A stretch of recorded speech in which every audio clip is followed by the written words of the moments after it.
There comes a time in life when you realize something painful. Sometimes you don't get cast as the villain because you did anything wrong. You get cast as the villain because you did everything right. You showed up, you gave your best, you stood tall, spoke honestly, and refused to shrink yourself to make others feel comfortable. And that scared them. See, when people can't keep up with you, when they can't match your light, your strength, your truth, they don't applaud you. They target you because it's easier to call you the problem than to admit they were never willing to grow. They couldn't match your character, so they questioned your motives. They couldn't match your confidence, so they labeled it arrogance. And before you even saw it coming, they flipped the story. You weren't the hero, you were the threat. And in their eyes, threats must be controlled or destroyed. You didn't hold back with them. You gave everything, your time, your love, your energy, your heart. You poured yourself into them without hesitation, without calculation, not because you were weak, but because that's who you are. You show up fully. You care deeply. You give more than most people even think to offer. And you didn't expect anything extravagant in return.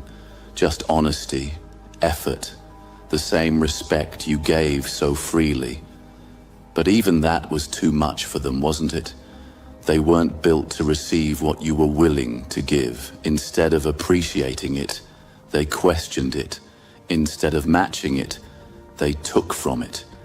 Because deep down, they knew they couldn't offer you what you gave them.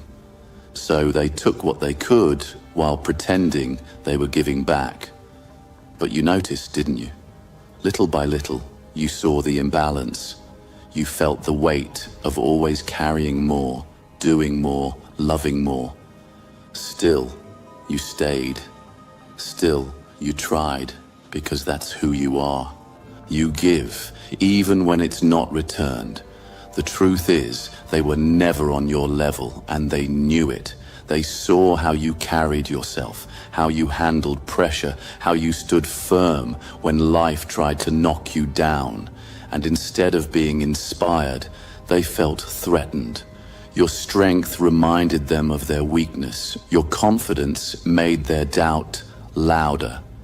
Your consistency exposed their inconsistency. They couldn't keep up with the standard you set just by being yourself. So slowly, instead of rising with you, they started pulling away. Not physically at first, but emotionally. They got quieter, colder, more distant. And when you asked what was wrong, they said nothing. But deep down, they were wrestling with a truth they didn't want to face. They couldn't match you, not in effort, not in loyalty, not in vision. And rather than admit that, they began rewriting the story. They decided it was easier to tear you down than to level themselves up. That's when everything started to shift. Suddenly you were too much, too driven, too emotional, too intense. The very qualities they once admired in you became the things they criticized. Why? Because your presence forced them to confront everything they weren't. And instead of growing, they chose to deflect. They couldn't compete with your authenticity, so they questioned your intentions. They couldn't match your energy, so they called it exhausting. They couldn't stand your light, so they tried to dim it. And somewhere along the way, they flipped the script. You, the one who gave everything, became the one they blamed for everything. They painted you as difficult, demanding, even selfish, all so they wouldn't have to admit they were never really ready for someone like you. It wasn't about who you were, it was about who they weren't. And then came the part that hurt the most. Not the distance, not even the blame, but the betrayal. They didn't just leave you behind. They tried to break you on the way out. They twisted your words, questioned your character, made you feel like you were the one who needed fixing. They projected their own fears onto you, their own insecurities. And because you cared, you questioned yourself. You wondered if maybe you were too much. Maybe you did expect too much.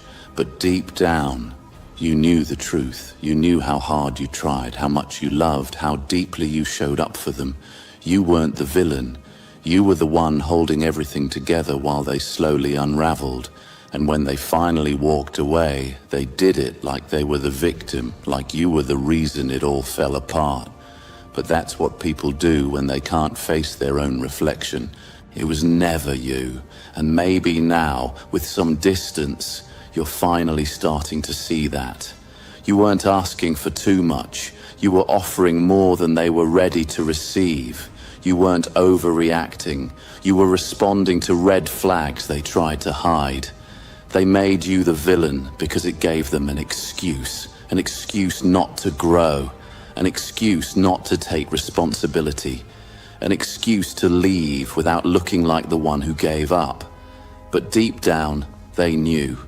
They knew they weren't enough for you, not because you expected perfection, but because you showed up in ways they never could. You held a mirror to their lack of effort, and they couldn't handle the reflection. So they rewrote the story. They cast you as the threat, the storm, the chaos, just so they could feel like the victim. But you were never the chaos. You were the clarity they weren't ready for. They thought turning you into the villain would break you, but it did the opposite. It showed you who you are without them. Strong, clear, and unstoppable. You didn't fall apart when they left. You finally had space to rise. What they called too much was just power they couldn't handle. You were never the problem. You were the proof they couldn't keep up. They didn't leave because you were wrong. They left because your truth was too real. You were the mirror they tried to avoid, the standard they couldn't fake. And now you're free to be exactly who you are without shrinking. Let them regret. You move forward. Because the best revenge isn't proving them wrong. It's becoming everything they couldn't handle.